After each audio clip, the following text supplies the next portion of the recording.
Are we ready to begin?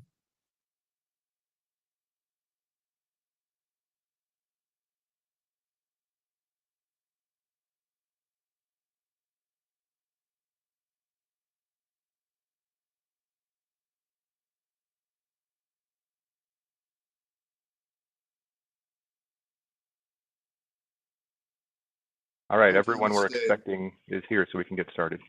Yeah. Okay, very good. Good morning. First item is item A, call to order, roll call, establishment of a quorum and chair's introduction. Good morning. The time is 9 a.m. I call to order the February 16, 2023 meeting of the California Contractor State License Board Licensing Committee.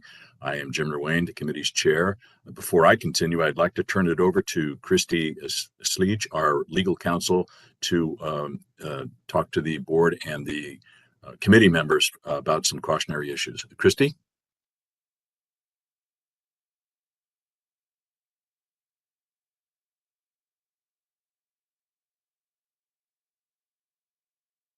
Is Christy on board? Christy, can you unmute? Sorry, I was muted. Okay, thanks, Christy. Thank you. My name is Christy Shields. I'm an attorney with the Department of Consumer Affairs Legal Affairs Division, and I've been recently reappointed to the board as board counsel. I wanted to welcome all of you this morning, and nice to see you all again. I've been board counsel in the past. I did want to remind those members of the board who are not members of this committee that they may attend the meeting only as observers under the California Open Meeting Act requirements. This includes not making statements or asking questions during the meeting. So just clarifying that position. Thank you. Any questions? Thank you, Christy. Appreciate that. Committee members, we'll start our meeting with our cameras on, but if we experience any bandwidth issues, I may ask you later to turn off your video camera. When you would like to comment at any time throughout the meeting, please select the raise your hand icon in the WebEx application. I will call on committee members to speak. When called upon, please unmute yourself, and when you are finished, return to mute. You will also need to click on the raise your hand icon again to lower your hand. Joining us today is Registrar David Fote, Chief Deputy Registrar Michael Jamnetsky, CSLB staff, and our board legal counsel, Christy, you just spoke to us. Our host and moderator is Public Affairs Supervisor Rico Garcia and Executive Office Analyst Mariah Rivera. She will be calling the roll. Mariah, can you please call roll and establish a quorum? James Ruane. Here. David De La Torre. Here. Miguel Galarza.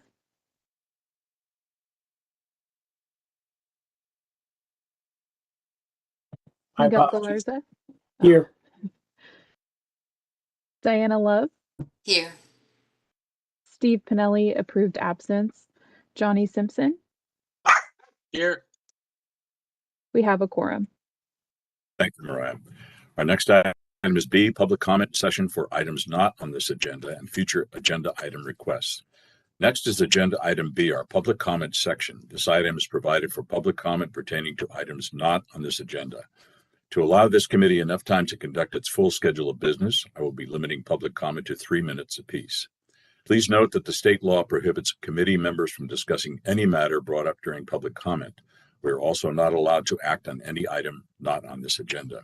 If you want the committee to discuss a topic not on this agenda, you can ask us to consider placing that issue on an agenda of a future meeting. If you had an application, complaint, or disciplinary charges pending before the board, we ask that you not discuss the details of your case or pending complaint. Committee members are not permitted to receive evidence or information that is not part of the administrative record in the case. If your comments are related to a specific agenda item, you can make your comments now, but you may want to wait until that item comes up for discussion. We'll ask for public comment before acting on any item. Members of the public, if you joined us on WebEx and would like to make a comment at this time, either raise your hand or use the chat feature to send us a note that you would like to offer public comment. If you joined us by phone, would like to make a public comment, press *3 to raise your hand. We will use this same system throughout the meeting for public comment during each agenda item. Rico Garcia is our moderator today. He will be assisting us by monitoring the public teleconference line. Our next item is item C, review, discussion, and possible action on legislative proposal regarding information a qualifying individual must provide under Business and Professions Code Section 7068.1. Please turn to page 8 for Agenda Item C. There are two proposed amendments to Business and Profession Code Section 7068.1. Fuad, please explain to the committee some concepts related to this section of law that may improve licensing division efficiency. Fuad? Good morning. Thank you, Mr. Chair. Business and Profession Code 7068.1 is the statute that governs a license qualifier. This includes how many licenses a person may qualify and qualifier duties and responsibilities. In January 2022, this section was amended to require license qualifier applicants provide a duty statement as a consumer protection measure. The staff is recommending the duty statement requirement be removed because it is not necessary. These are the reasons. 1. Business and Profession Code 7068.1 provides the registrar authority to require applicants submit detailed information on the qualifier's duties and responsibilities. The license application already requires the qualifying applicant to affirm, under penalty of perjury, they will exercise supervision and control over construction operations. 2. CSLB is often contacted by employers to help drafting a duty statement. It appears such document does not exist for many employers. Reason 3. Collecting and reviewing the duty statements require time that delay processing times. Number 4. Existing law provides for administrative legal action and criminal prosecution if a qualifier does not exercise direction and control over the license's construction operations. Despite the recommendation on page 10, the staff does not need to make a recommendation at this time because the potential legislation will be discussed by the Legislative Committee today. That is all I have. Back to you, Mr. Chair. Thank you. So staff recommends removing the duty statement requirement from the section, leaving the wording intact that allows CSLB to require detailed information on the qualifier's duties and responsibilities. The Legislative Committee, which is composed of the same members as this licensing committee, will discuss this matter further in the next meeting. Are there any committee member comments?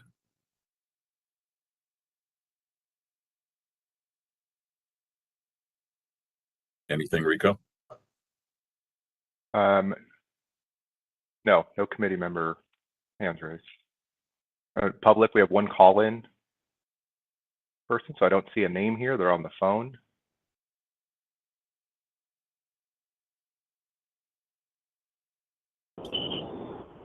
Hi, can you hear me? Yes. Yes. Yeah. Hi, my name is Liz Webb, and I just received 2 weeks ago my relicensing. Can you hear me okay? Because it's telling me to unmute myself. Yes, we can hear you. Oh, okay. It's so I just received my relicensing fee, and I was shocked that it went up 56%. I feel like this is unprofessional, it is irresponsible, and it is extremely poor money management by the board and whoever's approving these. I'm a very small business. If I raised my rate 56%, I would be out of business, and understandably so, on something like that. If I Liz, excuse me, with all due respect, this is not an item that is on this agenda. So if you could forward your comment.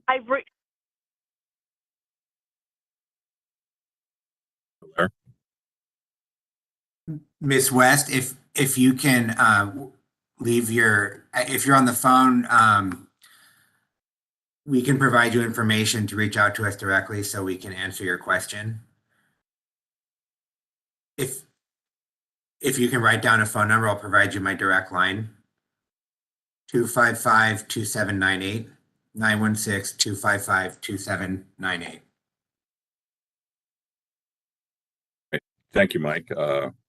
Any other public comments, Rico? No other public comments. Oh, I'm Turn to sorry, page- we did have one just, hand just come in. Phil? You can unmute yourself, Phil.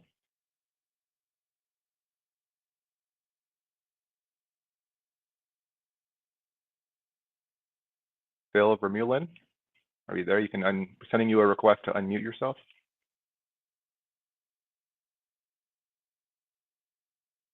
Good morning, everyone. Couple of quick comments on this thing.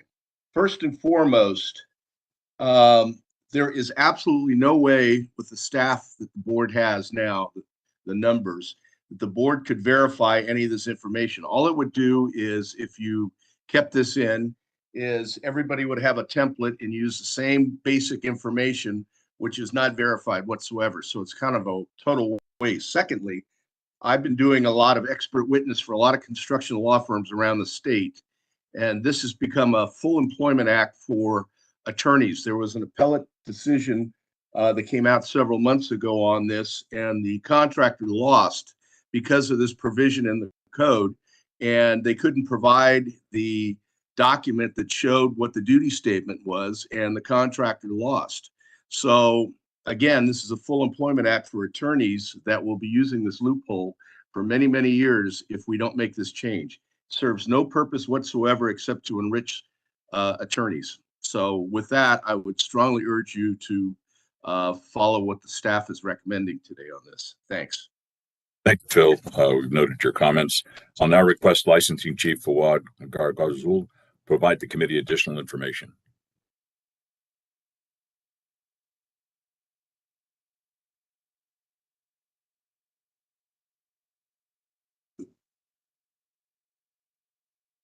This is regarding the, Yeah, Fuad, this is the second issue in under 7068.1. I apologize. The statute places restriction on the qualifying of additional entities. Specifically, a person shall not act in the capacity of a qualifying person for an individual or firm on more than one entity unless one of the following conditions is met. One, there is 20% equity among all the businesses. Two, each additional business is a subsidiary of the previous.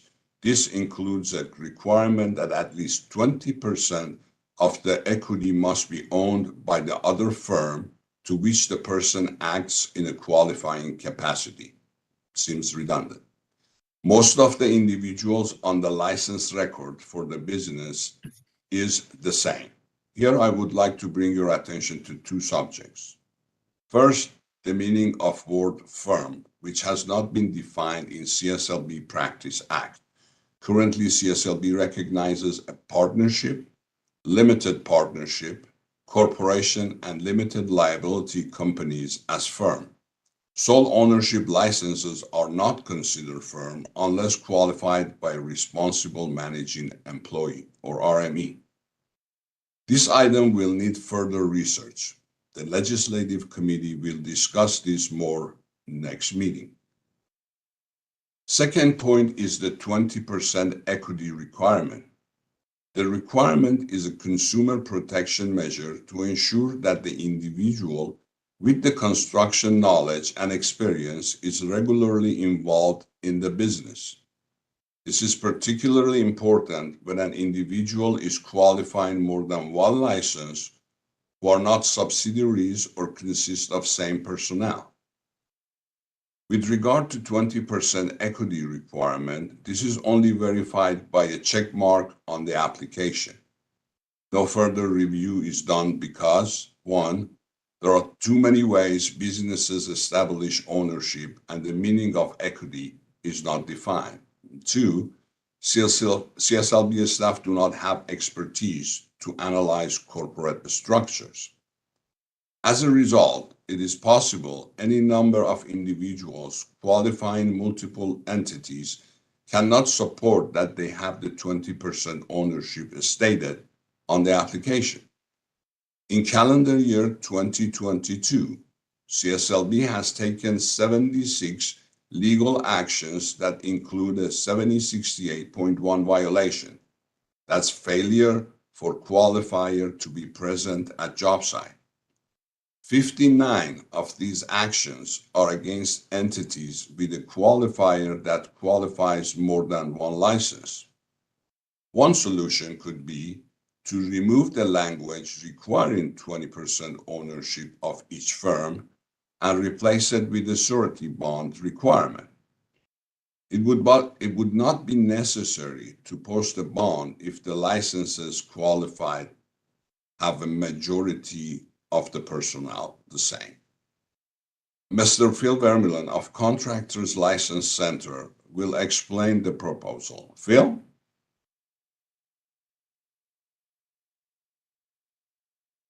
Thanks, Fuad. Good morning again. Back in 2018, the full board voted to eliminate this 20% requirement, but it was never followed up on. So this is being brought back today. And it's something that the board has stood for consumer protection as their number 1 through 10 priority forever. And there is absolutely no consumer protection right now for these qualifiers because they simply put down that they're a vice president, and the Secretary of State does not require showing that the vice president on any of the documents. So it's simply they put vice president down, mark the proverbial 20%, and they go off with life. No consumer protection whatsoever. By eliminating this 20% requirement and instead requiring a $25,000 bond, which is the amount for a qualifier that only qualifies one license that has less than 10%, makes infinite amount of sense. So I strongly support this requirement. I think it would go a long way towards helping to protect the consumer even more. So that, in a quick little nutshell, is my 2 cents worth on this. Thank you, Phil. Despite the recommendation on page 12, staff does not need to make a recommendation at this time because potential legislation will be further discussed during the legislative committee. That is all I have. Back to you, Mr. Chair. Thank you, Fuad, and thank you to Phil also. Any committee member comments on this?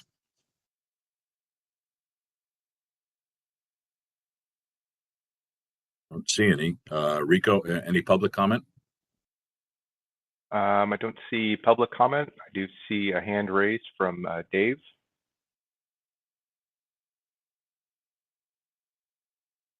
Actually, I'm going to unraise my hand. So I think Bob did a great job of explaining that. Thank you. All right, if there's no other comments, we'll move on to item D, which is review and discussion of licensing division classification determination process. Please turn to page 14 for agenda item D. The Contractor State License Board, CSLB, employs a classification deputy to respond to classification inquiries from the public and identify new issues relating to emerging technologies in CSLB licensing classifications. I have asked Fuad to give us a brief update on the status of these items moving forward. Fuad? Thank you, Mr. Chair. CSLB has designated one staff person to serve as the licensing classification deputy. Classification deputy is the CSLB's primary contact in response to inquiries of licensing and classification matters from the following sources: legislator, applicants for a license, contractors, building departments, other state agencies, and the general public. As you can see, classification deputy keeps busy with approximately 16 queries weekly regarding the proper classification to perform a specified work. When a determination request is received, the classification deputy analyzes and reviews documentation, including plans, specifications, and contracts to determine the proper classification for proposed and pending public and private projects, and provides verbal and written responses to those inquiries. The primary legal source used to determine the appropriate classification is the language used in the regulation or a statute that defines the classification scope of work. To assure consistent responses, CSLB has written classifications that go back over 60 years. The Chief of Licensing, Chief Deputy Registrar, and other CSLB staff also provide assistance when needed or requested. As described in the following July 2022 letter, and you can find the letter on your pamphlet, to an industry stakeholder, CSLB has implemented a plan for addressing license classification. Inquiries that do not have a clear answer in CSLB law or regulations or relate to evolving technology or trade practices. When such an issue arises, the staff will refer the matter to the executive office. The matter may then be discussed with the stakeholders and considered for public discussion at a future licensing committee or board meeting to determine if regulatory rulemaking is necessary. The regulatory rulemaking currently underway to clarify the appropriate classification to install battery energy storage systems is an example of this process. Back to you, Mr. Chair. Thank you. There's no committee board action necessary at this time. Are there any committee member comments? I don't see any hands raised there. All right. And Rico, any public comment? No public comment. Right. Thank you. We go on to item E, adjournment. There are no other items on the agenda for today. After we adjourn this meeting, we will take a 5-minute break and transition to the Legislative Committee meeting, which will be led by Legislative Committee Chair Miguel Galarza. Can we do this since the Legislation Committee says it's going to start at 10? Are we okay just taking a 5-minute break? This is Christy Shields. Unfortunately, your agenda, sorry, let me put my camera on. Your agenda actually is noticed the meeting for 10, so we can't start any sooner than that. What I would suggest going forward is that your agenda indicate that that meeting would begin at a given time or upon conclusion of this meeting.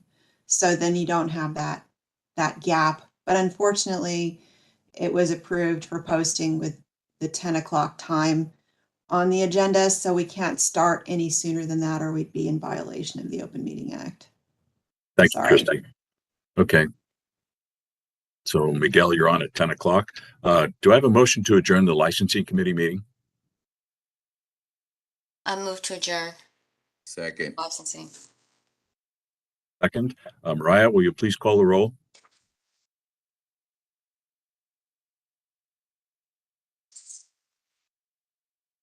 James Ruane, Aye. David De La Torre, Aye. Miguel Galarza, Aye. Diana Love, Aye. Steve Panelli, approved absence, Johnny Simpson. Aye. We are adjourned. You're adjourned. Okay, we'll see you all at 10 o'clock. Thank you.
Mariah, are we ready to go?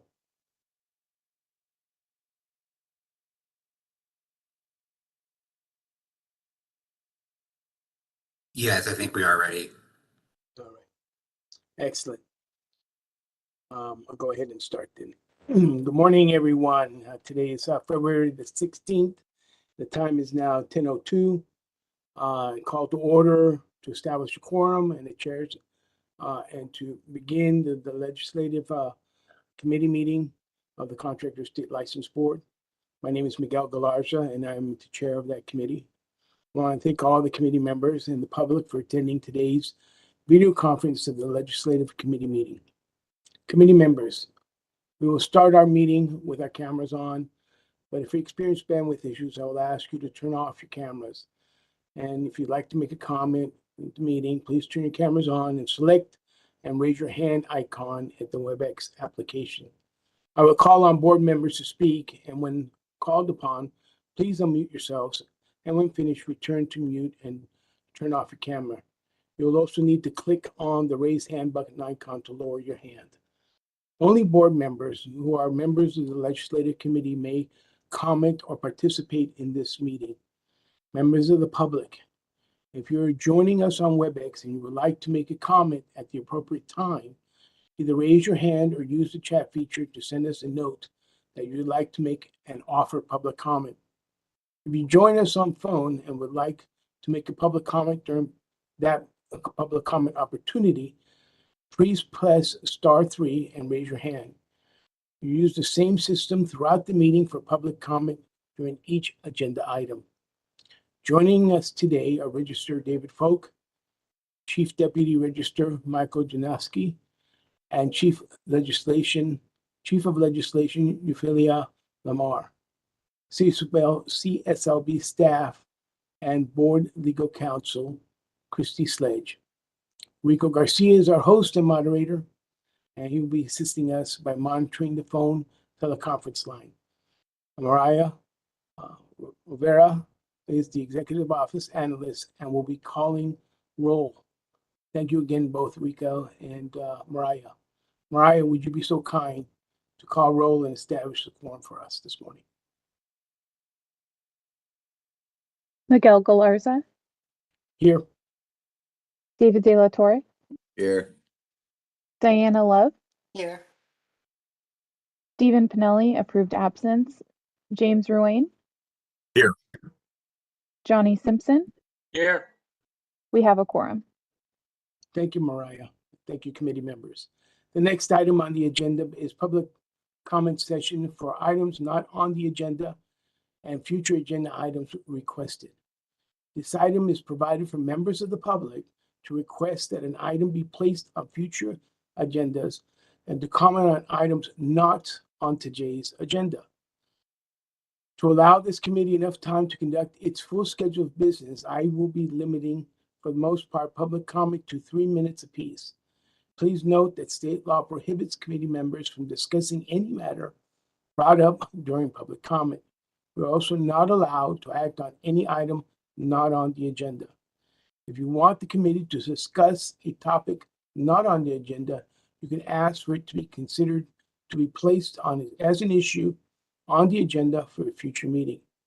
If you have an application, complaint, disciplinary charge pending before the board, we ask that you do not discuss the details of your case or pending complaint. Committee members are not permitted to receive evidence or other information that is not part of the administrative record in the case. If your comments are related to a specific agenda item, you can make your comments now. But if you ask that you wait until a specific item comes up for discussion, we will ask for public comment before acting on any item on the agenda today. So with that, are there any members of the public that would like to speak on an item that is not on the agenda? Rico, could you check? There are currently no hands raised, no comments from the public. Very good. Do any committee members have any agenda items or any items they would like to place on future meeting agendas?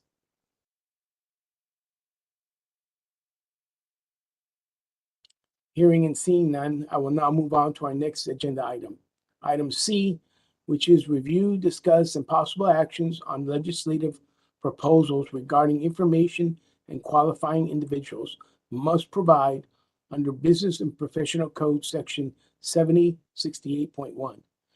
There are two proposals to amend the Business and Professional Code Section 7068.1. An introduction is on page 26 of your packets, summarizing both proposals. Also, the proposal amendments show that the combined language for both proposals. The legislative proposal regarding what a qualifying individual must provide under the Business and Professional Code Section 7068.1. The first proposal begins on page 27 of the packet, and the new chief of legislation, Ophelia Lamar, will summarize that proposal. If you don't mind, Ophelia. Hi, good morning, committee members and Chair Galarza. I want to start by stating that this is a CSLB proposal. However, the version in the packet would clarify the definition of firm. This amendment was proposed to increase understanding of who is responsible to meet the requirements of Business and Professions Code Section 7068.1. However, upon further review, we feel this amendment is not appropriate at this time. Registrar Vote will speak to removing this amendment from the proposal. David, your thoughts? Okay, thank you, Fauna. And good morning, members of the committee and Chair Galarza. I'd like to just provide some information on how important 7068.1 is for consumer protection. And I think what you heard in the prior committee is that contractors or applicants for a license are required to at least they have to have 10% equity in the entity if it's a second license, or they have to post a qualifiers bond. Now, if they're going to have additional licenses, they're going to need to post a 20%. They have to have 20% equity if they're going to avoid posting that qualifiers bond on subsequent licenses. So the issue for us, though, is when we want these applications to be clean, they have to be filled out appropriately. And we do find with our enforcement division, on occasion, that applicants are falsely stating they have 20% so they can qualify additional licenses and also to avoid the bond. If that's found to be false, that's a violation of 7112 of the Business and Professions Code. That's grounds for revocation of the license.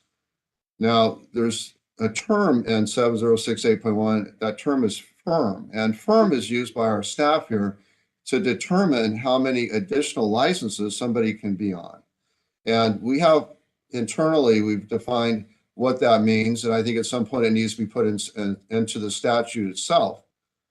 But at this time, we need to research this further. We need to look at how this would impact the industry. So from a staff perspective, removing the duty statement requirement makes sense because we have the authority to require applicants to provide specified information. We do review every application, and we can include information or instructions in an application as to what needs to be submitted. So we have that authority now. We really don't need the duty statement, but it's not, at this point, we're not comfortable with putting in a statute a definition for the word firm until we've talked to consumer groups and stakeholders and law firms that may impact. It may impact the ability for someone to be on additional licenses. We want to make sure that makes sense. And if we're going to eliminate the 20% equity requirement and require a bond in its place, we have to make sure that that's done appropriately. At what point could you avoid having that qualifier bond? Is it going to be because you have a majority of same officers on additional licenses? That's the kind of thing we need to look at. We need to take a very thoughtful approach here and make sure whatever decision is made, it doesn't impact consumer protection. So thank you, Chair Galarza. Thank you, David, Registrar David. To me, I clearly understand the proposal and the amendment does not seem appropriate right now to be removed and clearly requires more research. And for that reason, I also recommend the motion to remove the duty statement provision from this time, and staff will circle back. I recommend that the motion, including to remove of the duty statement from the provision at this time, but also for staff to circle back on this firm issue. Are there any comments from our members? I don't see any hands raised. Okay, thank you, Rico. Rico, could you check to see if there are any public comments on this item? No public comment. Thank you, Rico. Is there a motion to recommend to the full board that CSLB pursue a legislative proposal to remove the duty statement requirement in subdivision D? I make the motion as stated. Thank you, and that is Ms. Love? Yes. Thank you, Ms. Love. Do I have a second? Second. And that Mr. De La Torre? Yes. Thank you, sir. Mariah, would you be so kind as to take the roll? Sorry, I'm sorry. We need to take public comment after the motion has been made. This is Christy Shields, counsel for the board. So I would suggest you take public comment before you take roll. And board comment as well? Yes. We've got a hand raised from Johnny Simpson. Go ahead, Johnny. Yeah, I have a question. Are we talking about, I'm not sure I understand the motion. Are we, we're not passing this, we're just, the motion is to take this back to staff for further review, or is that, help me understand this motion. No worries, Johnny. So it's twofold. One is we're recommending to remove the duty statement provision, number one, and bringing that to the full board, and shelving for this time until further discussion the issue regarding the firm, and letting staff have a further review on the definition of firm. So our motion would be to forward this to the full board. Simply just to remove the duty statement requirement in subsection D, as the issue regarding the firm is not part of, will not be considered at this time. Did I confuse you more, Johnny, or did I clarify? Well, I'm concerned about the other piece of this with the $25,000 surety bond and all of that. Don't these two tie together?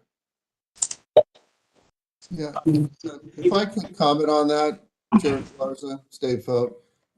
Well, really, I think the motion here is for the committee to recommend to the full board to remove the duty statement requirement, and maybe it'd be a second motion to send the definition of firm and the consideration of eliminating the 20% equity requirement back to staff to perform more research and bring it back to the committee at a later time.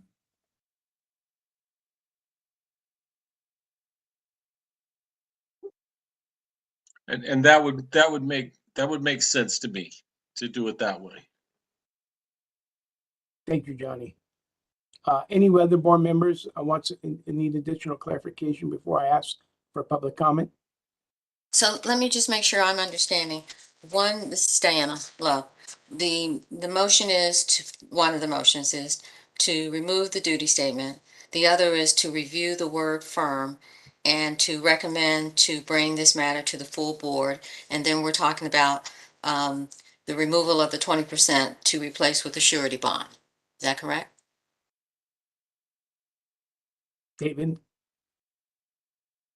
Our chief, Philia?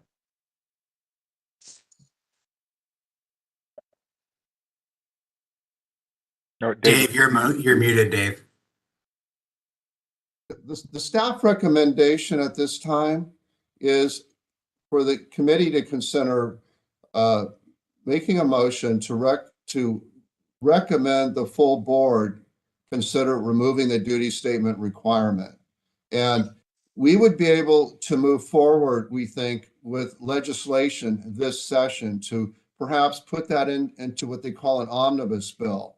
So we'd be able to remove that requirement that's in the law, so we don't have to require a duty statement. Now, I think it's, to me, and Christy might want to weigh in, it's a second motion regarding the definition of firm and to remove the 20% equity requirement in lieu of posting a bond. Because for those two issues, the staff recommendation is that you send that back to staff to perform additional research, and you could either bring that back to this committee or to the full board.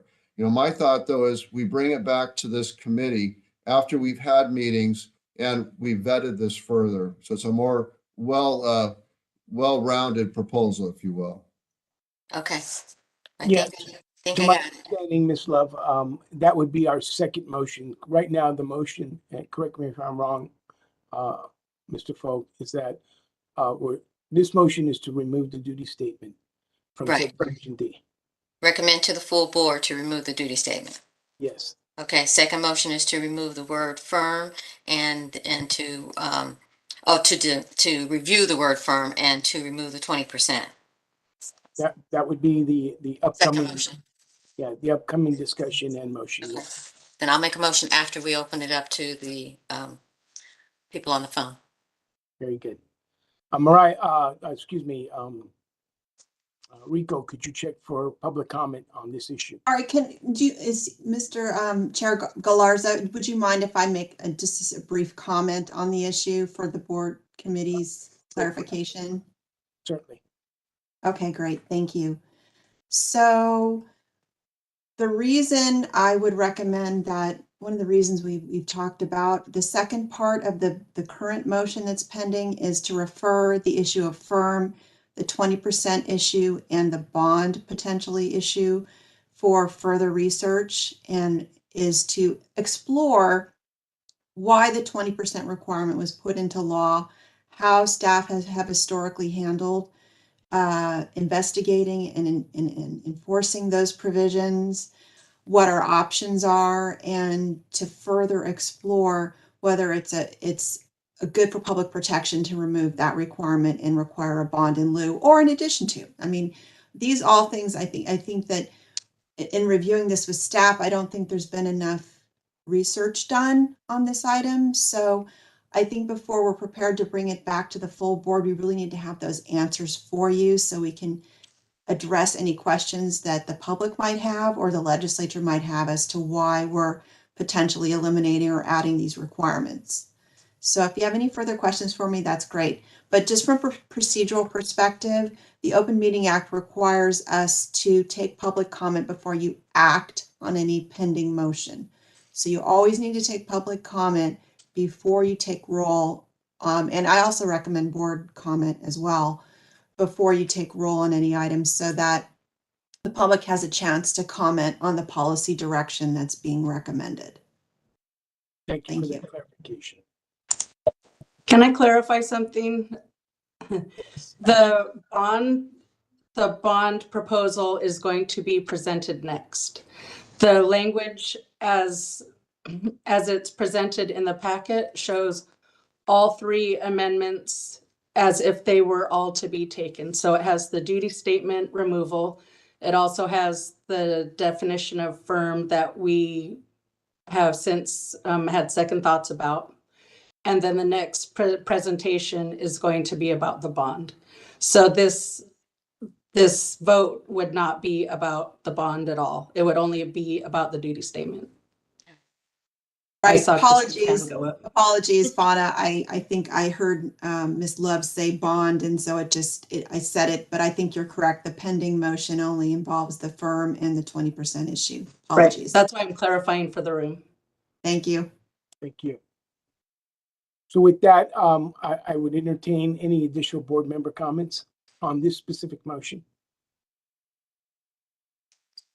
No other hands are raised. Thank you, Rico. At this time, are there any public comments? No public comment. Thank you, Rico. With that, Mariah, would you please be so kind as to take roll? So before we do that, let me just make a comment to make sure this motion is only on recommendation for the full board to remove the duty statement. The duty statement and to shelf, and correct me if I'm wrong, to shelf the removal of the definition of firm until a later date. You are correct, Chair Galarza. Okay, I'll make that motion. Okay, so we have Love made the original motion and Mr. De La Torre made the second. Mariah, would you please be so kind as to call roll? Miguel Galarza, Yes. David De La Torre, Aye. Diana Love, Yes. Steve Panelli, approved absence, James Ruane, Aye. Johnny Simpson. Aye. Motion passes. Thank you, Mariah. Moving on to the next proposal for this agenda item. This second proposal is to amend again professional and business code section 7068.1, which is on page 30 of your packet. That one specifically addresses the legislative proposal that would expand qualifier bond requirements pursuant to the business and professional code section 7068.1. This is an industrial proposal that we've discussed in the licensing committee meeting earlier today, which would amend business and professional code section 7068.1, subdivision A and B, as well as sections 7071.9 and 7071.10.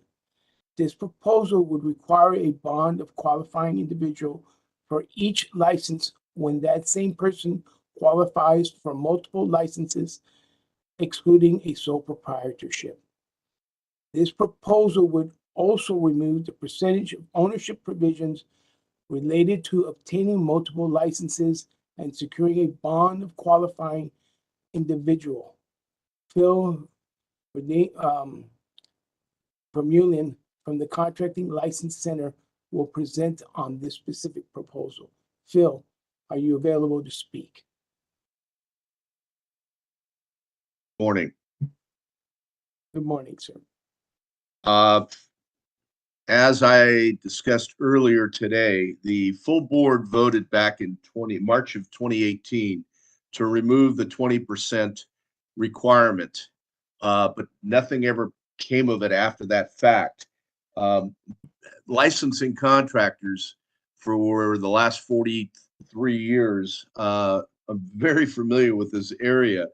And as everyone knows, the priority of the contractors board is the consumer. And under the current requirements of the 20%, I can tell you what contractors do is they hold their nose, write 20% down, and vice president, the Secretary of State does not require vice presidents to be shown on a corporation.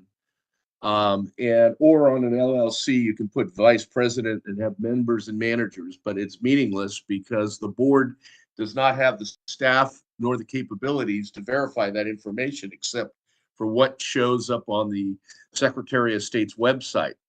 There is absolutely no consumer protection. Fod mentioned earlier that I believe it's since the beginning of this year, there has been 76 actions, of which 59 entailed contractors who turned out did not have the 20%. I may have misspoken about that, Fod. If you want to correct me on that, that's fine, please. But my concern is that there is absolutely no consumer protection right now. And if we require the 20%, remove the 20%, excuse me, and instead require a $25,000 bond, which will cost approximately on the average about $200 a year, it's a heck of a lot more consumer protection than what we're getting now. As you know, this year, excuse me, on January 1st, the contractor licensing bond went from $15,000 to $25,000. That was based on a study the board had done that showed that the average home improvement project is now over $50,000.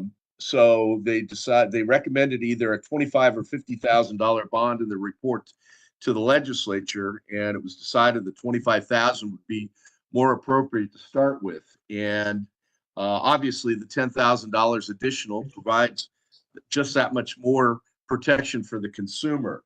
This is just one more step towards helping ensure that consumers come out of situations as whole as possible. So that's the logic behind this. It makes infinite sense. The cost, again, is minimal, but the protection obviously is much greater. So that's my 2 cents worth on this. Thank you, Phil. CSLB staff requests that the legislative committee direct staff to perform additional research to determine the consumer protection value that a bond would provide. So with that, I would open it up to committee members if they have comments or questions regarding this specific action. This is Diana. I have a question about why, if the board already removed the 20% back in March 2018, why do we need to remove it again? Or are we just including to replace it with the surety bond in lieu of? David?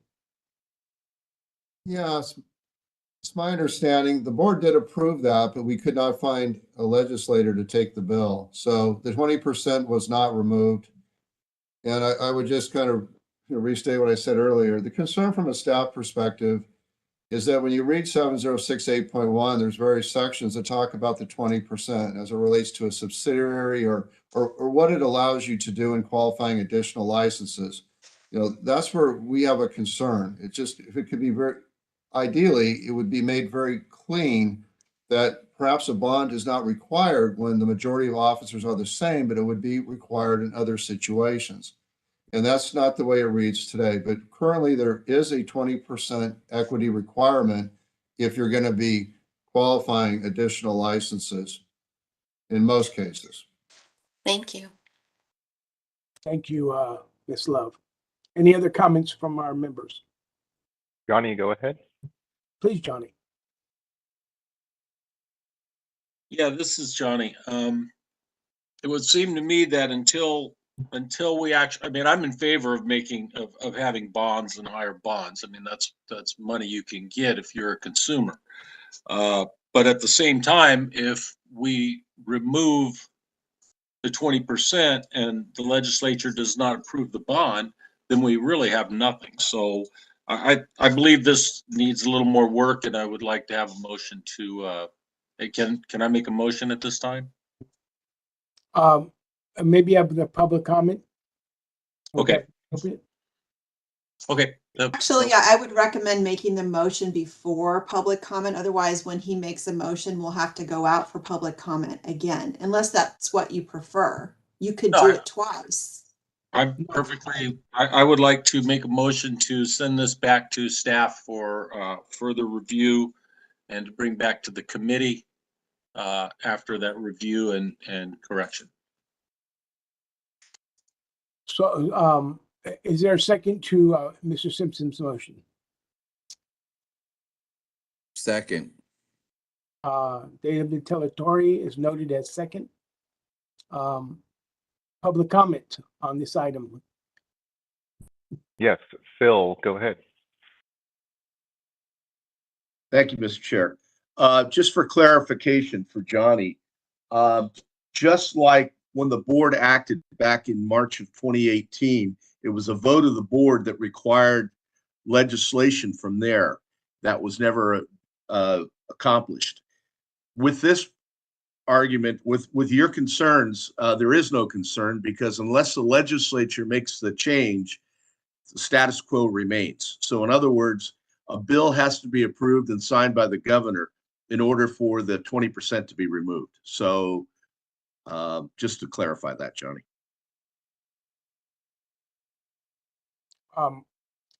With that comment, Mr. Simpson, does that alleviate your motion, or would you like to still move forward with your motion? No, I'd like to leave my motion as is, to send it back to the committee, to the staff for further review and recommendation to the committee. Understood. Thank you, Mr. Simpson. Mr. Delatorre.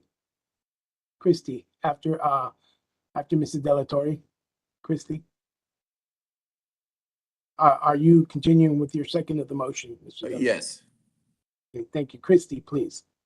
Okay, great. Thank you. So I just want to clarify for my edification. I think what board member Simpson was simply trying to explain was that there's a policy decision that the board needs to make in terms of seeking legislation, and his concern, he can correct me if I'm wrong, is that if we pursue legislation to remove the 20% without any other option, or even our recommendation that they be connected to a bond, if any, that there is a problem from a consumer protection perspective.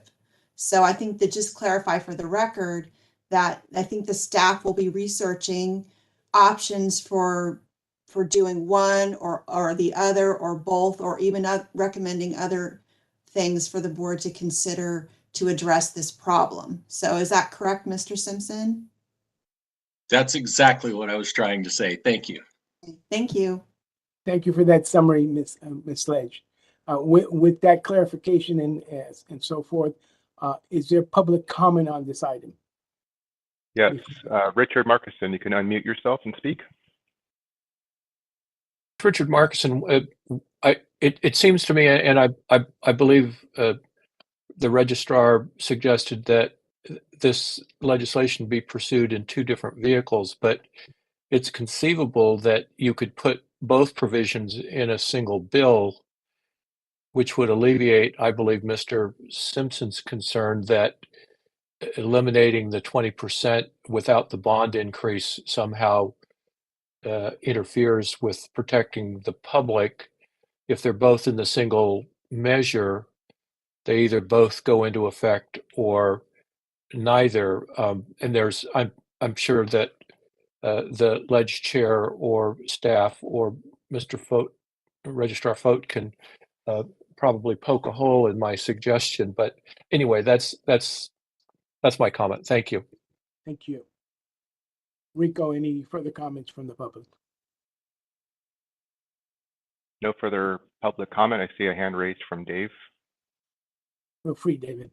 Yeah, thank you, Richard Marks. So no, I'm not going to poke a hole in his suggestion. I just want to clarify what I had said earlier, though, and that is that the removal of the duty statement requirement, we might be able to get that into an omnibus bill. It'd be a department bill that, because it would hopefully not be controversial. I don't know about the bond and the definition of firm.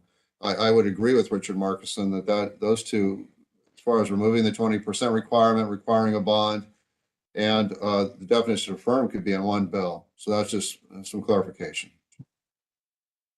Thank you, David. Having a first and a second, and having heard public comment and committee comment, Mariah, would you be so kind as to move forward with the roll? Miguel Galarza, Aye. David De La Torre, Aye. Diana Love, Aye. Stephen Panelli, approved absence, James Ruane. Aye. Johnny Simpson, Aye. motion passes. Thank you, Mariah. With that, I'm going to move on to agenda item D. D is to review and discuss some possible action on disaster response partnership with the Office of Senator McGuire. Senator McGuire has shown interest in CSLB's disaster response after wildfires recently impacted his district and, of course, most of California.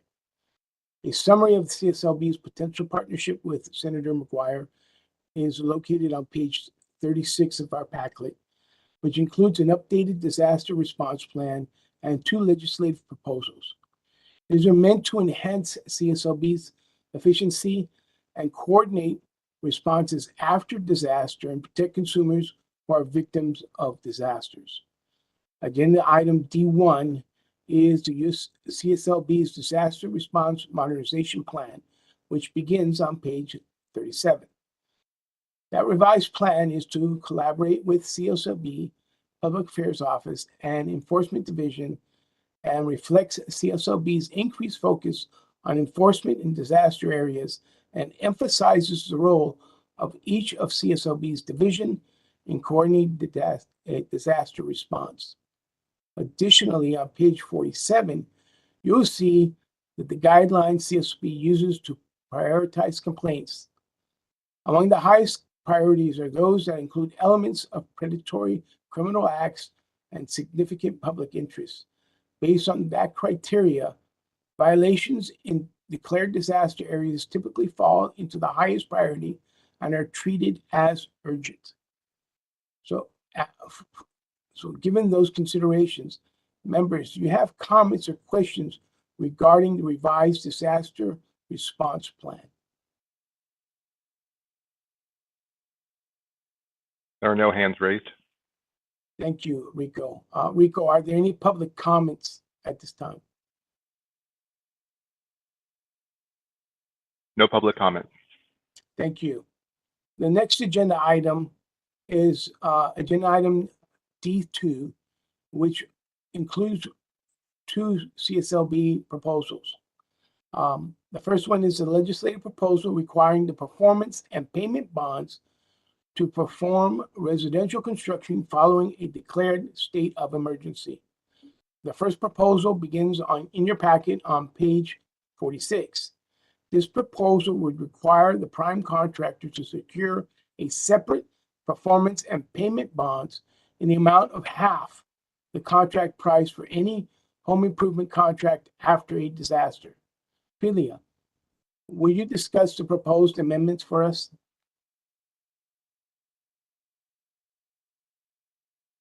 Hi, thank you, Chair Galarza.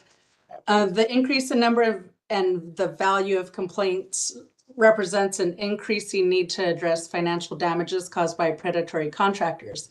So the first proposal would give consumers a guarantee against loss or damage when a contractor fails to comply with the contractor state license law. This proposal would be limited to areas for which the governor declares a state of emergency.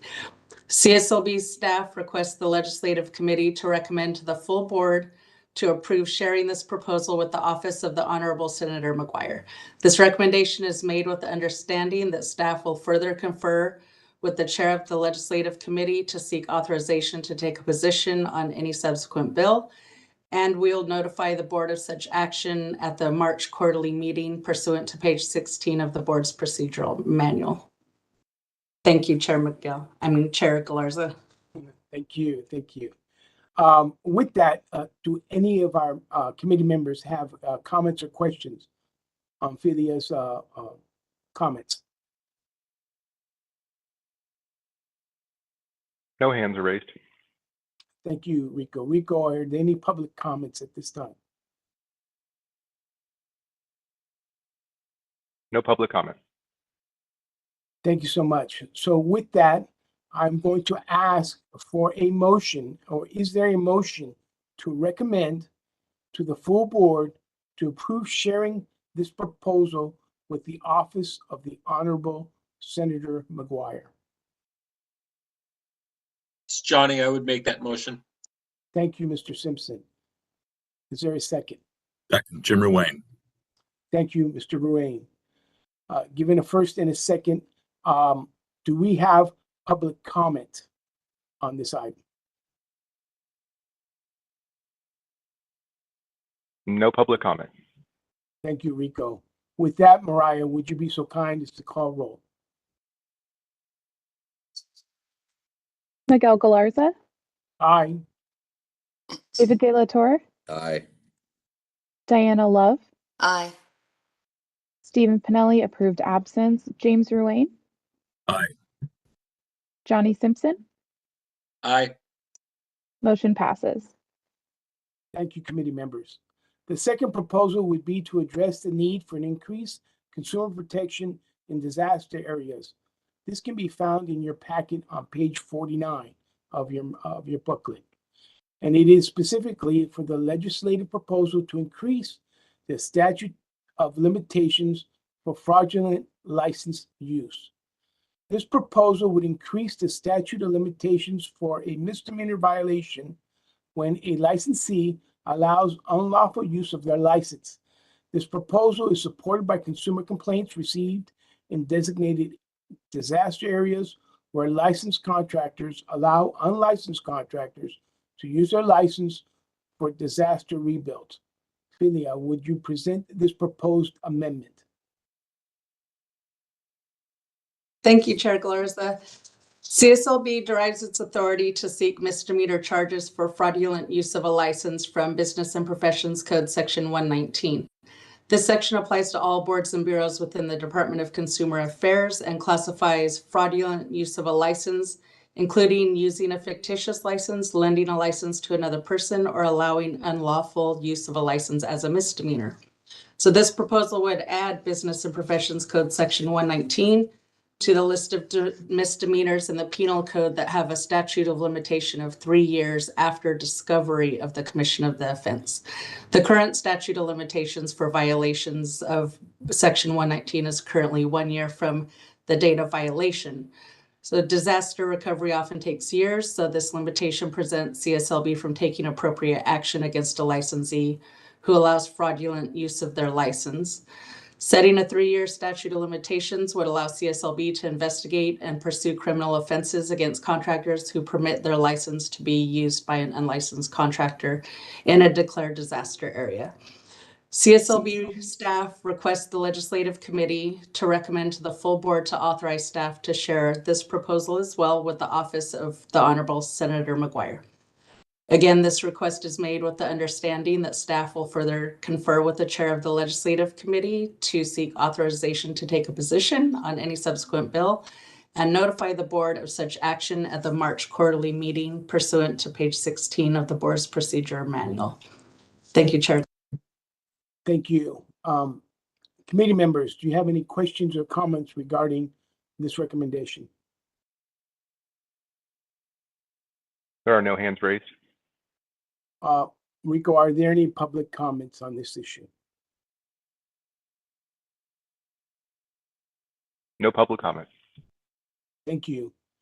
At this time, I would entertain a motion to recommend to the full board to authorize staff to share this proposal with the office of the Honorable Senator McGuire. Do I have a motion? So moved, Mr. Chairman. Mr. Delatorre, so noted. Second, Jim Ruane. Jim Ruane, noted as a second. Is there public comment on this item, on this motion? I have a request to amend the motion. This is Christy Shields, legal counsel for the board. I think staff also asked for authority to confer with the chair of the legislative committee to seek authorization to take a position on a subsequent bill and notify the board of such action at the March quarterly meeting pursuant to page 16 of the board's procedural manual. So was that intended to be a part of the motion or not? I just need clarification on that. David, would you be so kind as to chime in? I would not object to include that in the motion. Yes. Thank you. Seconder agrees. And Jim Ruane, you're comfortable with that? Yes? Yes. Thank you. Yes. With that, is there public comment? Does that satisfy your concern, Ms. Slage? Yes, it does. Thank you. You're welcome. Public comment, please, Rico. No public comment. Thank you. Mariah, would you be so kind as to call roll?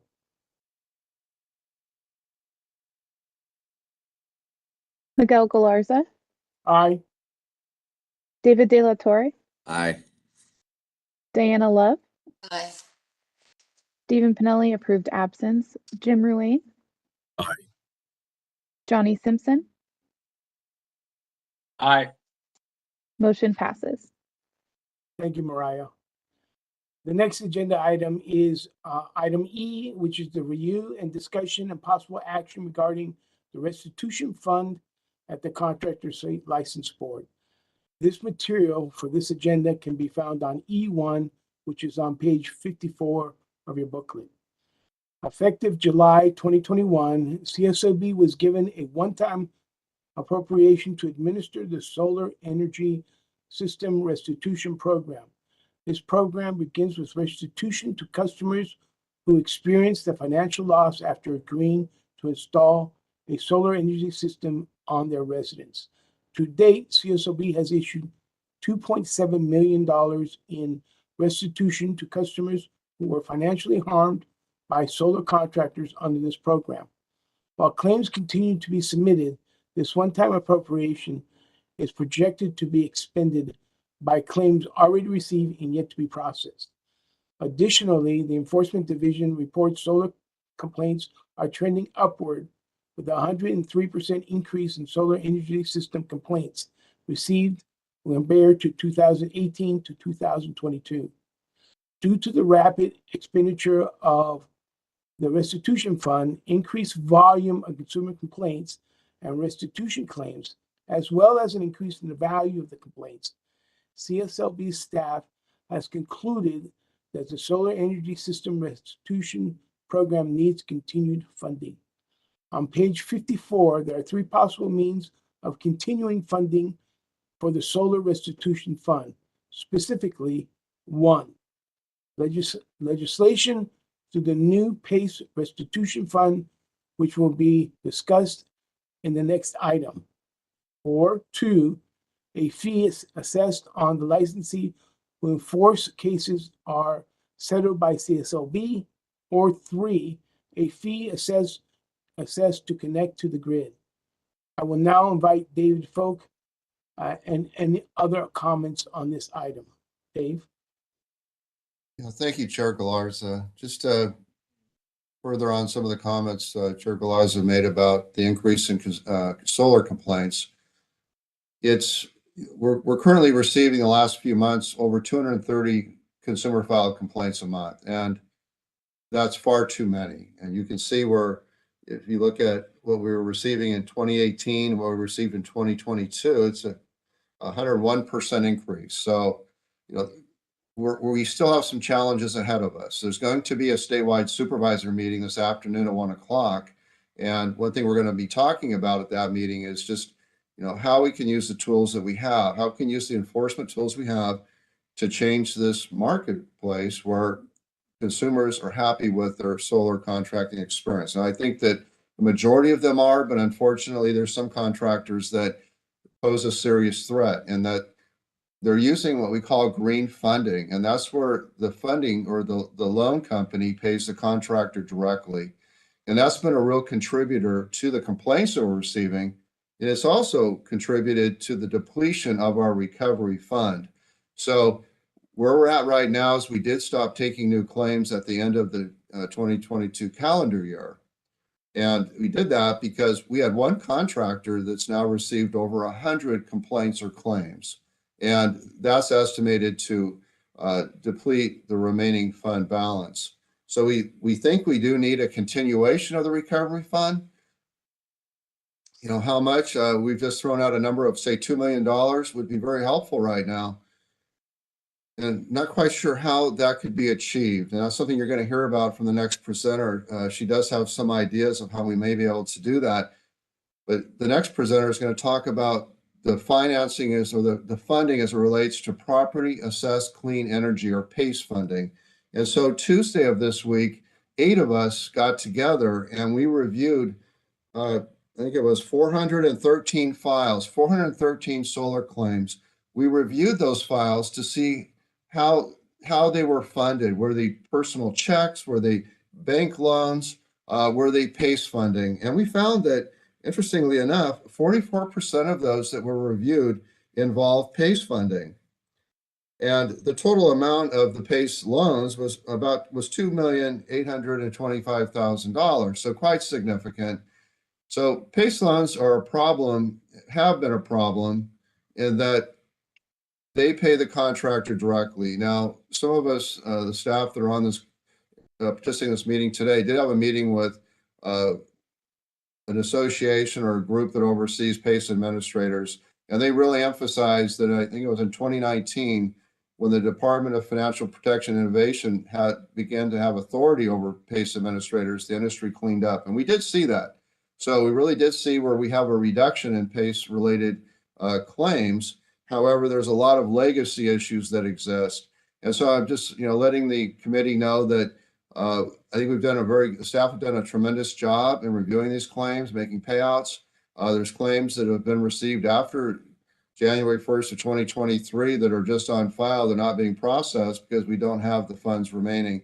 So it's something that, we're asking the committee to consider is supporting, if possible, a continuation of this fund until we can get our consumer complaints down to a more manageable level. When I say manageable level, if we were getting around 70 to 80 complaints a month, that's manageable.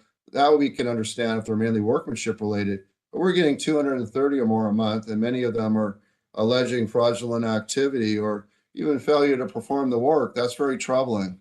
So again, the fund's been very helpful to consumers, and we're just wanting to bring this to the committee's attention and see if we would have your support, if we could find a equitable way to fund it, to continue to have a fund in the future until this marketplace stabilizes. Thank you, Chair Galarza.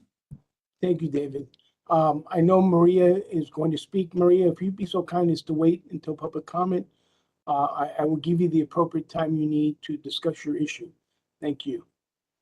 CSLB staff requests that the legislative committee to recommend to the full board to consider alternative means of funding to continue the solar energy system restitution program. So with that, I would like to ask for committee member comments or questions on this item.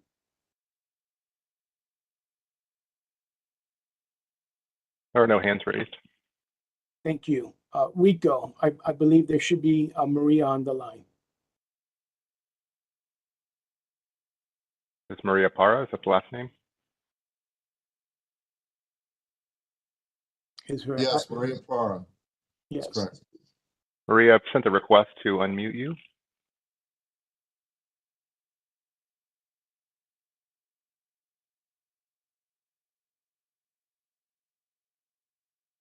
Maria, if you can unmute, send you a request to unmute so you may speak.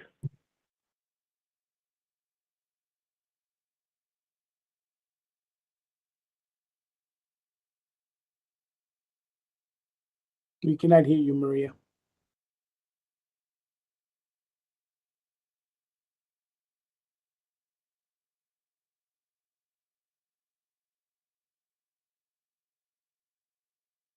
David? Yes, if Maria's not able to speak, would it be acceptable if I provide just an overview of her claim? I think it'd be very interesting to the committee because it's not all that unique. No, feel free until such time if Maria can chime in. David, why don't you give us a summary, please? Yeah, so Maria is a homeowner in Central California, and she was approached about contracting for a leased solar system. And a leased solar system was installed on her home, and that company filed bankruptcy. Another leasing company took that lease over. She was then subsequently approached by another contractor who is now revoked, and that contractor encouraged her to take out a PACE loan. So she took a PACE loan out on her house, and she's not been able to determine where the PACE funds went. So she can't provide any evidence as to who received those PACE funds. When we received the $5 million for our solar fund, we made an agreement that it would not pay out for bad PACE loans. So we can't consider a bad PACE loan in making a payout with the fund that we have. And so with Maria's case, it was very troubling because now she's having to make tax payments. I think most of you know that a PACE loan, it has a priority lien on your property. So you pay it back through your property taxes. So Maria's having to pay much higher property taxes, and she's having to make lease payments on one system. And I approached Department of Financial Protection Innovation over her complaint. I believe they're looking into it. I was just trying to find some way that maybe we could provide her some financial relief. But after consulting with them, well, they reminded me that this is a clear example of how consumers have been harmed by PACE loans. As a lien on her house, the administrator that sold that PACE loan is bankrupt and not available. So she has no recourse to go to the PACE administrator, and that's, as you refer that to, I think it's Renovate American Hero. They're not available. She can't go to them. She can't get them to take the lien off. She has really no recourse, and she's finding it very difficult to identify a path to remove that lien from her home. So I did invite Maria to speak today to let you know about what she's had to endure. And I think that's something that you'll probably hear more about from Stacy Tutt in the next presenter. Thank you, David, for that summary for Maria. With that, Rico, are there any additional public comments? No, I see Maria has her hand raised, and I've sent requests to unmute.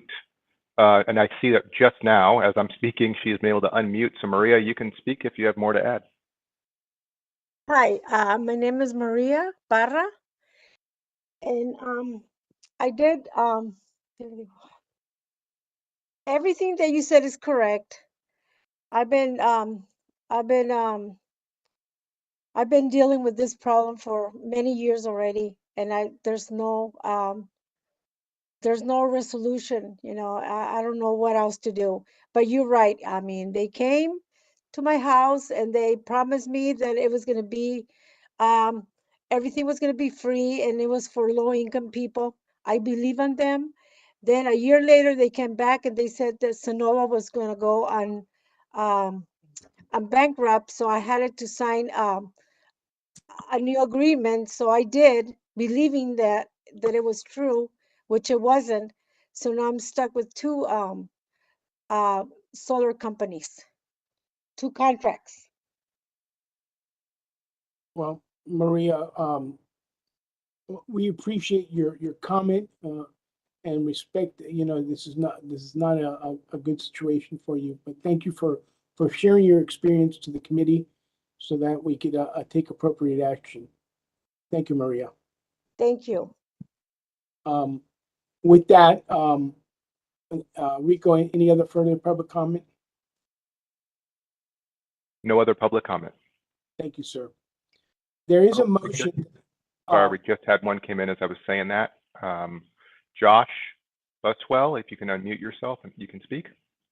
This is Josh Buswell-Charco from the California Solar and Storage Association. I don't know if Maria is still unmuted, but Maria, if you, we have a customer intake form as well, and sometimes we're able to help customers such as yourself that are, you know, having challenges getting in touch with the companies or having those problems resolved. I can't promise that, you know, we'll make everything right, but we can certainly do our best to help you. And I can send a link, or I can share it in the chat here, perhaps. And if you could pass it to her, we'd be happy to look into this case as well and see what we can do. Excellent. Michael, would you be able to share your point of contact if that fails? Most certainly, Chair. Thank you. Thank you so much for that offer. With that, there's a motion to recommend to the full board to consider one of or any of these alternative means of funding to continue the solar energy system resolution program.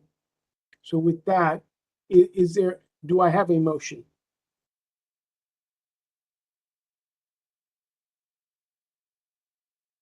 Again, the motion would be to recommend to the full board to consider one of the three alternate means of funding to continue the solar energy system restitution program. I'll make the motion. Thank you, Ms. Lowe. Do we have a second?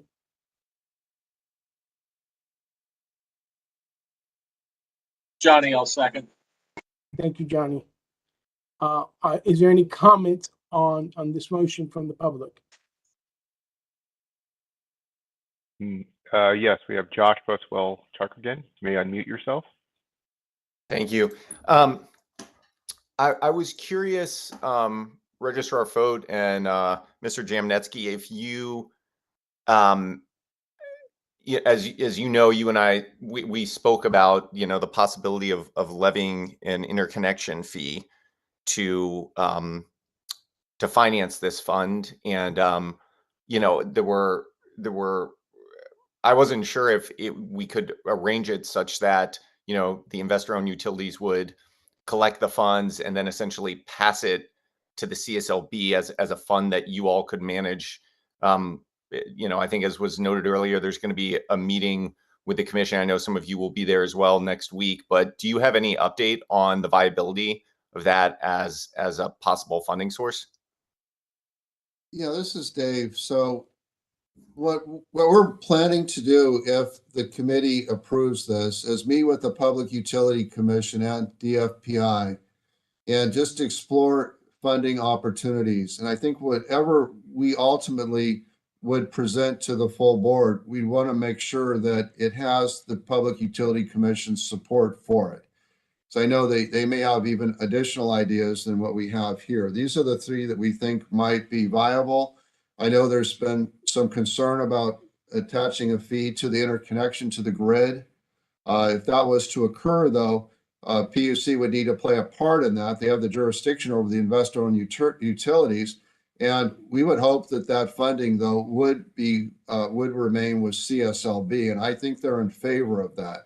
But we need to have that follow-up meeting after the meeting today. Thank you, David. With that, we have a motion from Ms. Love. We have a second from Mr. Simpson. No other comments. Mariah, would you please take roll? Miguel Galarza, Aye. David De La Torre, Aye. I'm sorry. Diana Love, Aye. Stephen Panelli approved absence, James Ruane, Aye. Johnny Simpson, Aye. motion passes. Thank you, Mariah. Now, the final agenda item is a proposal by the National Housing Law Project to create a restitution fund similar to the Solar Energy System Restitution Program for residential energy efficiency projects that were funded through the Property Assessed Clean Energy, also known as PACE program. Stacy Tutt will present this proposed concept on behalf of the National Housing Law Project. Stacy.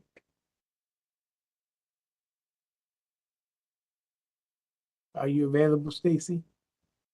Yes, I'm speaking now. Can you hear me? Absolutely.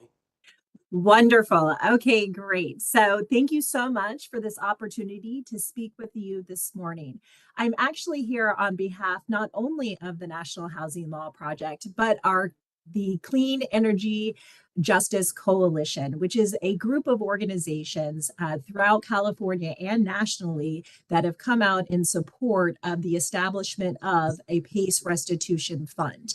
These organizations include Public Law Center, Public Counsel, HERA, BETCETIC, the California Low Income Consumers Coalition, National Housing Law Project, and the National Consumer Law Center, just to name a few. We have quite a long list of collaborators who have been part of this effort.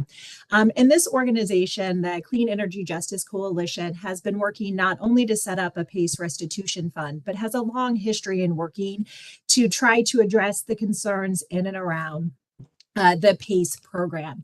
In particular, the coalition has been working and has done great things to create reform within this industry, including some that had been noted by our earlier speakers here.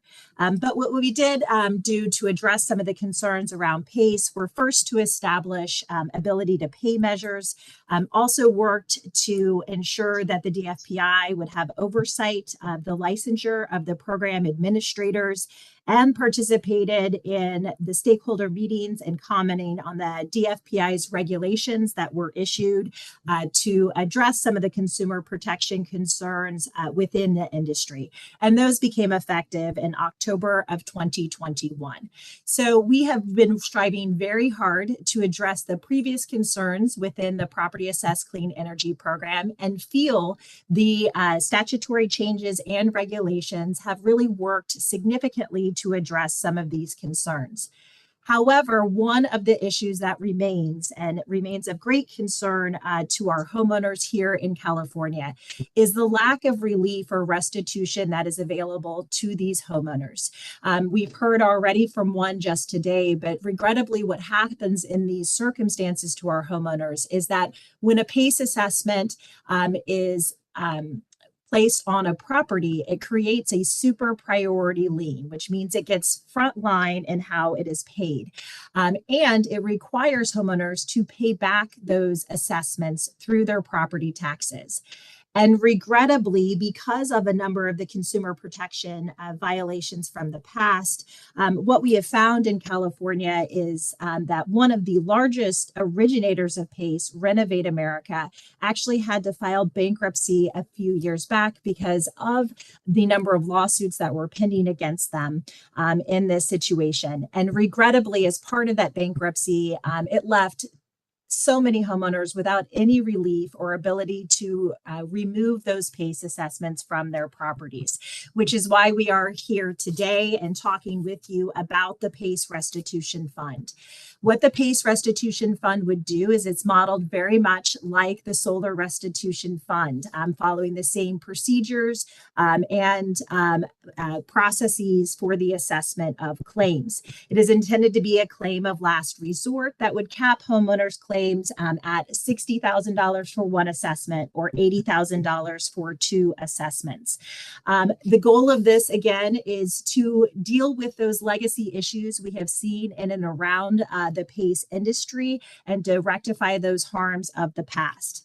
The amount of the budget request that we have is for $32.5 million. That would then provide $30 million in relief to homeowners with $2.5 million available to the CSLB to administer and oversee this fund.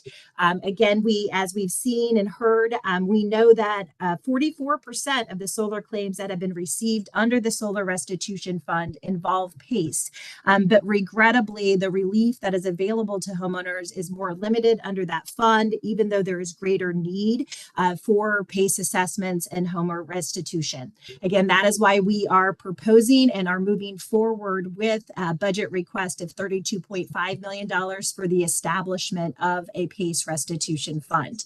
But to move this budget request forward, we do need to be able to show that we have the support of the CSLB to continue in these efforts and show that the CSLB is supportive of this work and the establishment of a restitution fund with CSLB oversight, which is why I'm here today making this request of the board in hopes that we can get the support of the legislative committee and then go to the board in March seeking that similar support. I would be happy to, as we look at these issues, discuss in more detail the basis for our request of the $32.5 million and how we came to those. But I did want to make sure before I pause here is making the point as well that we recognize and see the much of the need for the solar energy system restitution program. We also understand that the CSLB has just voted. It is going to be assessing and looking at options for funding that restitution program. As it is anticipated, those funds have been exhausted. Our organization is very supportive of these efforts and would actually be supportive of using our budget request for the PACE Restitution Fund to also provide gap funding for this the Solar Restitution Fund to allow for any of the measures being considered by the CSLB, DFPI, and PUC for funding this, that this fund could also then be used to provide that gap funding so the CSLB does not lose its administrative expertise or the marketing that's been done of that program and can continue to review and assess those claims and also then review and assess PACE restitution claims as well until such time that additional funding could be secured. We hope that this would help to address, again, all of those concerns that we heard raised, help to better address the 44% of the claims that involve PACE under the Solar Restitution Fund and help the remainder of homeowners that may be in still financial need to have restitution. But that is our proposal here. We are happy to provide additional details or answer any questions that board or other members may have regarding this proposal. Thank you, Stacy. David, did you have some additional comments? No, just that I think that having the recovery fund's been extremely helpful to consumers. And as Stacy mentioned, we are set up with staff that are very experienced at handling claims now. We've hired retired annuitants. These are retired state employees that they're very motivated to be part of helping consumers. And I hate to put her on the spot, but I'm wondering, Mariah, would you have the numbers for Mariah keeps track of all of our expenses relating to the Solar Recovery Fund. And would you have the number for what our administrative costs have been? I think it really demonstrates just how efficient we've been in handling the claims. And that relates to the staff time. We are paid through the Recovery Fund for our staff time to handle the claims, but also the industry experts that are sent out to look at the jobs. But if you don't, that's fine. I just thought that would be interesting if you had that readily available. Hi, Dave. No, unfortunately, I don't have those readily available at the moment. Do you have an estimate, though? I think you were at about $300,000 last we spoke. So we had $1 million set aside for it, and I think we're between $300,000 and $400,000.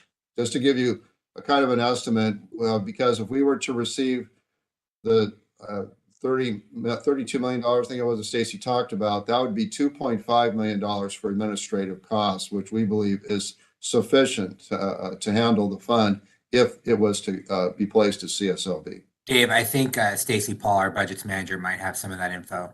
That's okay. We can, if anybody's Yeah. interested, we can send out later. Actually, Dave, you are accurate. As of the end of December, it's $300,000 that we've spent in admin cost.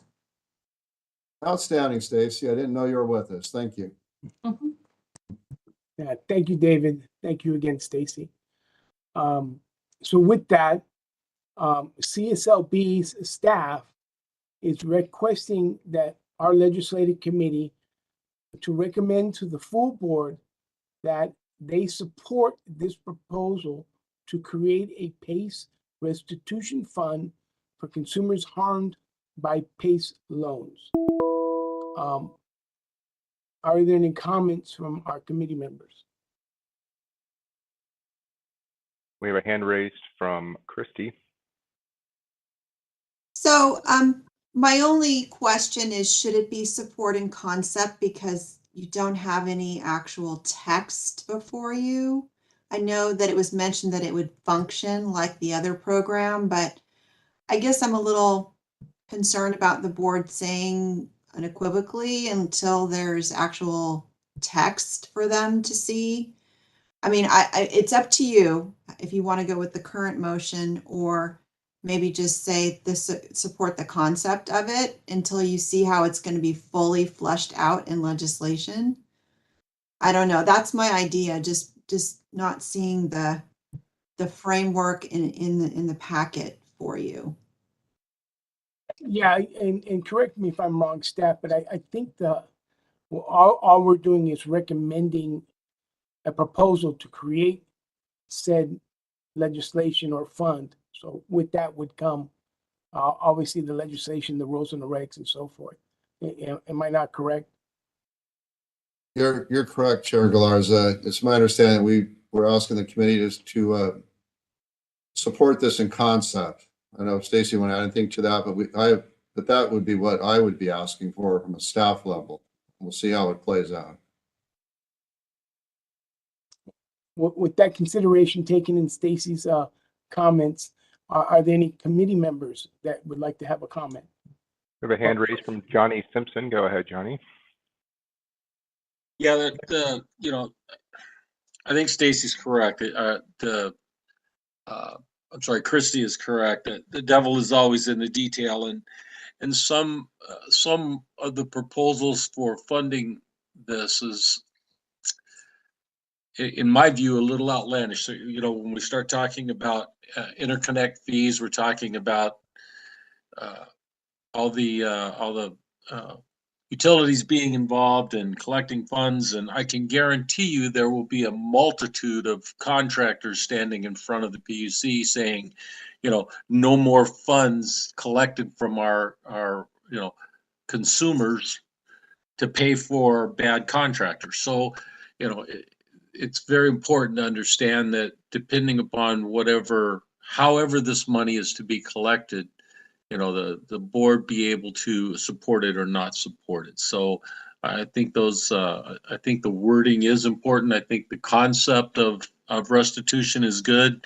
But at the same time, it's got to be fair to all consumers, not just for those who have elected to take PACE loans. I mean, in some respects, PACE loans themselves, in my opinion, are, maybe the Attorney General should be involved in this more. So just my 2 cents. Thank you, Johnny. Any other committee members? No other hands are raised. Thank you. Is there anyone else from the public that would like to make a comment on this item? Yes, Chris Peterson has their hand raised. Chris, you can unmute yourself and speak.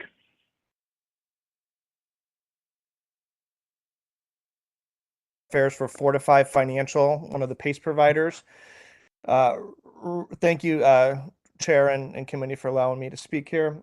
Regarding the proposed $32.5 million fund, none of the 3 PACE program administrators have been contacted by any representative of the Clean Energy Justice Group to discuss the basis of or potential need for this fund, and particularly a fund of this magnitude. That's not particularly surprising, considering that the 3 of us that represent the PACE industry, we're not the problem. Speaking for Fortify, over the past 2 years, we have worked with the DFPI, Public Counsel, Elder Law and Advocacy in San Diego, HERA, and BATSEDIC to resolve property owner complaints. As required by DFPI regulations, Fortify responds to all property owner complaints within 30 days and currently has fewer than 5 pending complaints. Consistently, as reported in the DFPI's 2021 annual report, in 2020, of the 169 PACE-related complaints that the DFPI received, 12 were unresolved. And in 2021, of the 69 complaints, 2 were unresolved. For reference, the total number of assessments for those years was 15,780. Might be more appropriate to not call this a PACE restitution fund. Might be more specific about who it is that is the problem at this point. The DFPI data is offered to demonstrate that there appears to be a significant disconnect between a $32.5 million fund and the number of unresolved PACE financing-related complaints. The PACE program administrators are willing to work with the CSLB and the Clean Energy Justice Group to determine whether there's an actual need for a fund of this magnitude or at all. As previously discussed with the CSLB, the PACE program administrators believe improved communication channels and enforcement of contractors misrepresenting the PACE program can reduce the number of PACE financing related property owner complaints to virtually 0. Thank you for allowing me to speak. No, thank you. So Chris, since you're on the phone or on the line, have you connected with Maria? Is there a potential that you can maybe intercede and discuss her issues with her PACE loan? All due respect, sir, that's not a Fortify PACE assessment. It's like asking somebody with a key bank mortgage to go talk to Chase about it. It's not that is a Renovate America deal, and it's very unfortunate that they have shuttered their doors, but frankly, they lost their license. They weren't doing the right things, and the rest of us have. That's why we're still in business, because we resolve our complaints and we didn't just bail when all of a sudden regulations came into place that required us to do the right way of doing business. So unfortunately, as much as I would love to help this homeowner out, unfortunately, it's out of our hands. It's not our assessment. We can't pull it. We can't do anything to help at this point. I wish we could. I certainly do. Excuse me. I would recommend that this be on a future agenda item, but the issue before us is review, discussion, and possible action regarding restitution funds, the ones that have been presented by staff. Thank you, Christy, for that clarification. With that, is there a motion to recommend to the full board, or would someone like to make a motion to create a PACE restitution fund, consumer harmed by PACE loans, or some funding or to review this, to support it and bring it to the full board? It's Johnny, I'll make that motion. Thank you, Mr. Simpson. Is there a second? I'll second. Ms. Love, noted. Is there any public comment? Can someone restate the motion for the record? I just want to be clear. Ms. Schlegel, I believe the motion is to recommend to the full board to support a proposal to create a PACE restitution fund for consumers harmed by PACE loans. Is that your understanding, Mr. Simpson and Ms. Love? Is that in concept, or is that just the proposal? Is this proposal in concept, correct? Yes. Understanding. Concept. Thank you. Yes, I understand. Thank you, Ms. Love. Any other public comment? Yes, we have a hand raised from Audrey Thornton. Audrey, you can unmute and speak.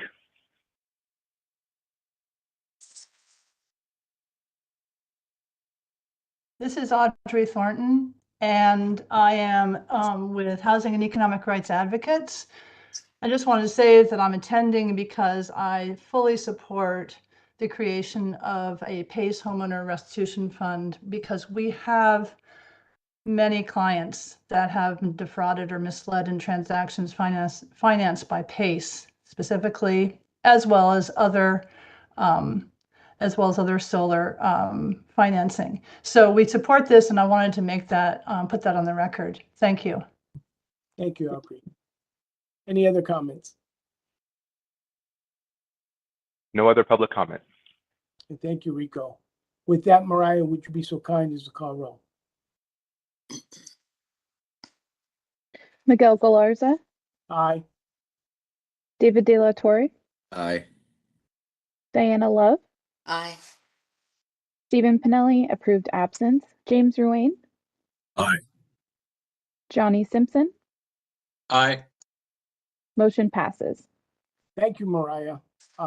With that, this concludes the Legislative Committee meeting agenda and the meeting for today. Is there a motion to adjourn the Legislative Committee meeting? Johnny? Second. Mr. Del Torre, second. There's no roll call needed. Thank you so much, everyone, and public. Meeting adjourned. Have a good day. Yeah.